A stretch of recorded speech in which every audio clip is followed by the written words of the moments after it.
हाँ जी, लिख लिया, ठीक। अब देखिए, अब दूसरे ग्राफ पे बात करते हैं, वेरी इंटरेस्टिंग। अब सुनते जाइए। यहां से कई बच्चों को थोड़ा ज्यादा समझना पड़ता है। P is equal to K into 1/V where the value of K is equal to NRT। इसको मेरे बच्चों में ऐसा लिख सकता हूं, PV is equal to K, लिख सकते हैं। इसका सिंपल मीनिंग ये होता है कि दो वेरिएबल का मल्टीपल कांस्टेंट है, तो उसका सिंपल मीनिंग ये समझो कि एक को जितना बढ़ाओगे दूसरा उतना कम हो जाएगा, बिकॉज के की वैल्यू तो फिक्स है, क्योंकि आपने अमाउंट गैस का फिक्स कर रखा, टेम्परेचर कांस्टेंट कर रखा है। तो आराम से देखो, पीवी का डायग्राम कुछ ऐसा आएगा। सामने देखो बेटा एक बार, मान लो प्रेशर और वॉल्यूम का एक कॉम्बिनेशन है, एक डेफिनेट वैल्यू है, एक डेफिनेट टेम्परेचर पर, डेफिनेट अमाउंट ऑफ गैस पर। सपोज करो आपने गैस का प्रेशर कुछ इंक्रीज करने का डिसीजन लिया, ठीक है। अगर आपने किसी गैस का प्रेशर इंक्रीज करने का डिसीजन लिया तो फिर उसका क्या कम हो जाना चाहिए, वॉल्यूम। तो इस ग्राफ पर मान लीजिए आप प्रेशर को इंक्रीज कर रहे हैं, तो प्रेशर को जैसे ही आप इंक्रीज करेंगे, ये देखिए वॉल्यूम कम हो गया। तो हम जब ग्राफ बनाते हैं तो दोनों का मल्टीपल हमेशा क्या रहना चाहिए, कांस्टेंट के रहेगा। तो इस ग्राफ का जो नेचर है वो इस तरीके से आता है। आप मैथमेटिक्स के अंदर हाइपरबोला वगैरह पढ़ेंगे, अब कभी करो, कुछ आया तुमने, पढ़ा नहीं? या y equal to kx² graph पढ़े, पैराबोलिक कर तो पढ़े होंगे, कौन सा पढ़ा है पहले कभी? अच्छा ठीक है, ये वाले नहीं सुने थे। तो इसका मीनिंग समझ रहे हो, इस लाइन पर जैसे ये पॉइंट है, यहां पर भी प्रेशर वॉल्यूम का मल्टीपल कांस्टेंट है, लेकिन अब क्या हो रहा है बताओ। तुम अगर इधर जा रहे हो मेरे बच्चों, तो इसका मतलब आप क्या कर रहे हो, वॉल्यूम इंक्रीज कर रहे हो, तो फिर प्रेशर कम हो जाएगा। मान लो अगर आपने वॉल्यूम बढ़ाने का ट्राई करा तो फिर प्रेशर कम हो जाएगा। इस ग्राफ का मीनिंग होता है, इस ग्राफ का मीनिंग होता है। अब सामने देखते रहो, सामने देखते रहो। PV is equal to constant है, तो पीवी का मल्टीपल तो वैसे ही कांस्टेंट हो गया, N constant, T constant, R बचपन से कांस्टेंट। तो पीवी की वैल्यू फिक्स है आपकी कितनी, एनआरटी, किसके बराबर, एनआरटी, ठीक है। ये लिखा हुआ है ना कि हाँ के चलेगा बेटा, एनआरटी बोल दो।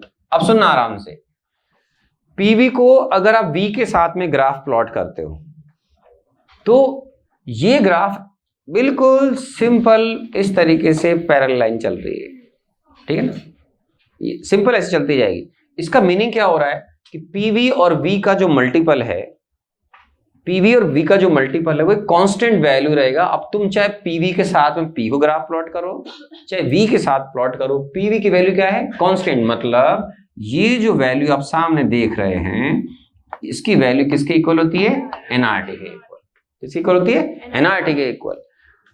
और अगर आपने पीवी के साथ में V का ग्राफ प्लॉट करो, उससे क्या होता है तुमको मालूम है, तुम वॉल्यूम बढ़ा दोगे तो भी क्या होने वाला है, पीवी का मल्टीपल कांस्टेंट है, तुम पहले सीख चुके हो। प्रेशर बढ़ाओगे तो वॉल्यूम कम हो जाएगा, वॉल्यूम बढ़ाओगे तो प्रेशर कम हो जाएगा। तो पीवी का मल्टीपल तो कांस्टेंट है ना, तो ग्राफ पर दिखना चाहिए कि तुम कितना भी प्रेशर बढ़ाओ, पीवी का मल्टीपल कांस्टेंट वैल्यू आएगा, और वो वैल्यू फिक्स है, एन आर टी। और सुनो, अगर तुम इसको और ज्यादा सीखना चाहते हो तो आप, दो बच्चे अलग अलग एक्सपेरिमेंट कर रहे हैं इसी गैस के लिए, अलग अलग एक्सपेरिमेंट परफॉर्म कर रहे हैं, उनके मोल्स और टेम्परेचर अलग अलग हैं। सामने देखना, मोल्स और टेम्परेचर अलग अलग हैं, आराम से देखिए।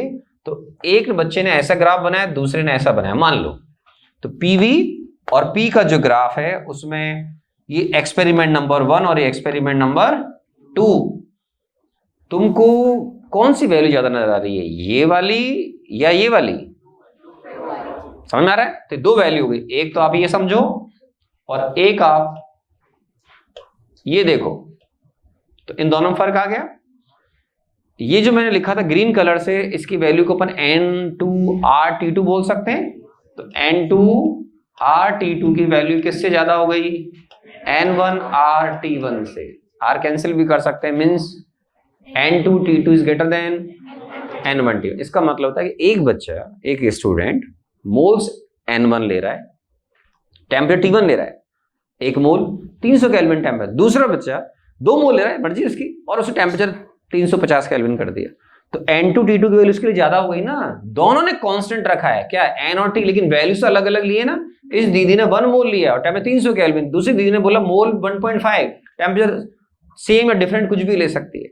तो आपको समझना पड़ेगा कि जो एक्सपेरिमेंट करते समय N2 T2 की वैल्यू ज्यादा लेगा उसके ग्राफ पर NRT की जो वैल्यू है, इजी लैंग्वेज में मैथ्स की लैंग्वेज में इंटरसेप्ट बोलते हैं, इंटरसेप्ट की जो वैल्यू है वो डिसाइड होगी किससे, NRT से। तो यहां पर इसको मैं देखकर पूछता हूं कि सर N2 T2 की वैल्यू किससे ज्यादा है, N1 T1 से। और सुनो, क्या पता है एग्जाम में अपने दिमाग लगवा ले, N2 T2 greater than N1 T1 है। एक दीदी बोलती है हम दो दीदी हैं, दोनों बोले हम टेम्परेचर सेम रखेंगे, तो अपने आप पता लगा लो। टेम्परेचर सेम लोगे तो इसका मतलब फिर N2 की वैल्यू गारंटी से N1 से ज्यादा लेनी पड़ेगी या है। ये दो दीदी बोलती है हम मोल सेम लेंगे सर, तो फिर मोल सेम लोगे तो आपको अगर जो ग्राफ बनाए तो उसके अकॉर्डिंग T2 की वैल्यू T1 से ज्यादा आएगी। वेरी सिंपल, ठीक है, ग्राफ बनाए।